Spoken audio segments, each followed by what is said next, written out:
apontado como pré-candidato do PL à presidência da República. O senador Flávio Bolsonaro passou a se envolver de forma mais direta na construção do plano de governo que o partido pretende apresentar nas próximas eleições.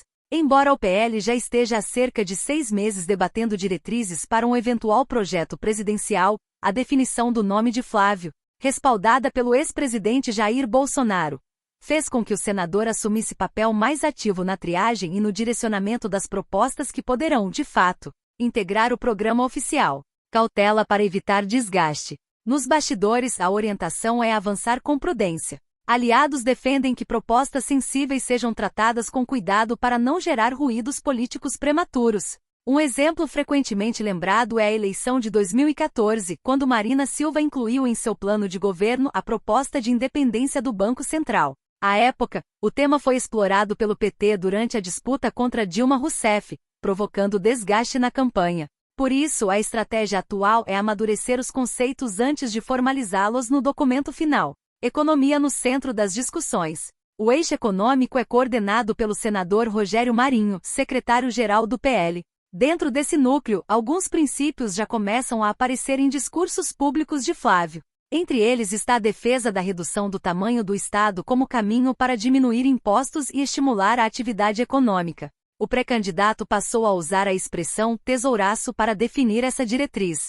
O termo tem sido mencionado em encontros frequentes com representantes do mercado financeiro em São Paulo, especialmente na região conhecida como Faria Lima. Em artigo recente, Flávio descreveu a proposta como uma agenda voltada ao aumento real da renda, geração de empregos e melhoria do ambiente de negócios, baseada na redução de gastos públicos, tributos e burocracia.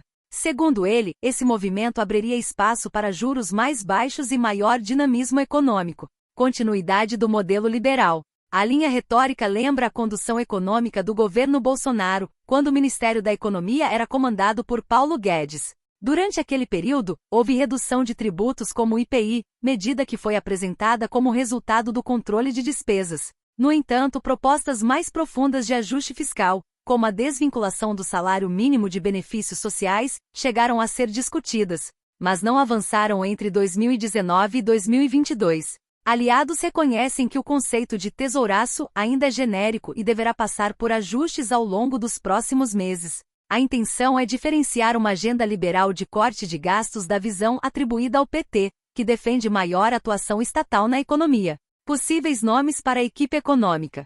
Outro ponto em debate é a definição antecipada de um nome de peso para a equipe econômica, como sinalização ao mercado e aos setores de centro. Internamente, um dos nomes citados para o Ministério da Fazenda é o de Mansueto Almeida, que foi secretário do Tesouro Nacional nos governos de Michel Temer e de Jair Bolsonaro. Já para o Banco Central, interlocutores mencionam Gustavo Montezano, ex-presidente do BNDES. Contudo, ele só poderia assumir o comando da instituição a partir de 2029, quando termina o mandato do atual presidente, Gabriel Galípolo. Bombou no fim de semana, de sexta-feira até agora, que é a pré-candidatura com o apoio de Jair Bolsonaro, de Flávio Bolsonaro, que diz que vai concorrer à presidência da República caso o pai não se torne elegível novamente. Conversei com o Flávio Bolsonaro e o que ele pensa sobre economia para colocar em seu programa de governo, caso seja mesmo candidato à presidência. Bom, ele me disse que está montando um time de pessoas que já trabalharam no governo do ex-presidente Jair Bolsonaro, como ex-ministros, ex-secretários, começando pela área econômica. Ele ainda não quer revelar nomes, mas eu apurei que o ex-ministro da Economia, Paulo Guedes, tem sido consultado. Eu perguntei para ele sobre isso, ele falou, não posso falar nem que sim, nem que não. Eu perguntei também para Flávio Bolsonaro quais são os planos dele para a economia. E ele disse o seguinte, olha, eu tenho a experiência de 4 anos em que eu vivi dentro do governo de Jair Bolsonaro, que ele era senador, né, enquanto o pai era presidente. E aí ele disse, eu vou dar sequência ao que foi feito na parte econômica. E completou, minhas conversas têm sido com pessoas que iniciaram o caminho do Brasil para a prosperidade, que será retomado a partir de 2027.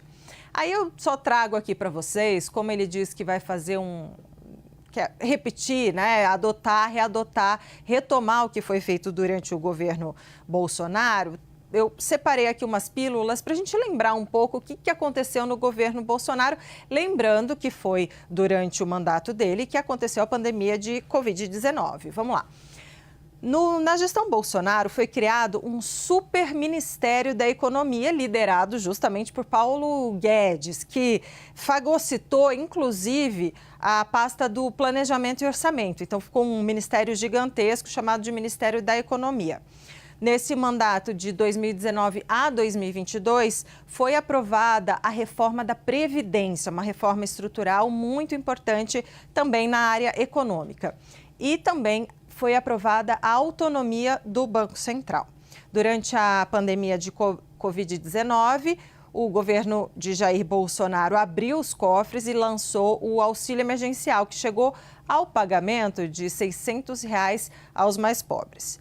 Nesse período também, a inflação foi um ponto bastante de descontentamento popular, porque o IPCA, durante o governo Bolsonaro, chegou a bater 10%, Yuri Pita.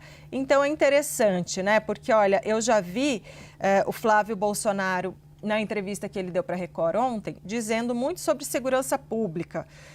E no Quebra-Queixo falando muito sobre segurança pública. E agora, então, a gente traz esse viés mais da economia, né? Então, a gente antecipa aqui o que Flávio Bolsonaro está pensando para a área econômica, até porque, né, Yuri, foi uma confusão na Bolsa na sexta-feira. Boa tarde, com calma agora para você. É isso, Débora. Muito boa tarde para você, para quem está nos acompanhando, começando mais uma semana aqui no mês de dezembro. De fato, houve na sexta-feira, com o anúncio de Flávio Bolsonaro, a maior queda na Bolsa brasileira desde 2021, quando ainda durante o governo Jair Bolsonaro houve uma ingerência mais forte ali nos rumos da Petrobras, do comando da Petrobras, uma baita de uma confusão, também afetando o mercado naquela época. E agora, diante da perspectiva de que Flávio Bolsonaro seria menos competitivo do que o governador de São Paulo, Tarcísio de Freitas, por exemplo, que seria, na avaliação do mercado financeiro, teria maior capacidade de aglutinar forças.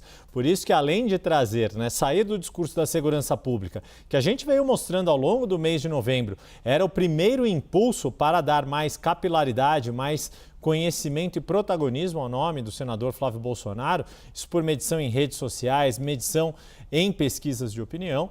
Agora, Flávio Bolsonaro também começa a mirar para a economia, como a Débora Bergamasco traz nessa apuração exclusiva. E faz seguindo com a sua articulação política com as outras forças para tirar essa desconfiança de que ele não seria capaz de unir forças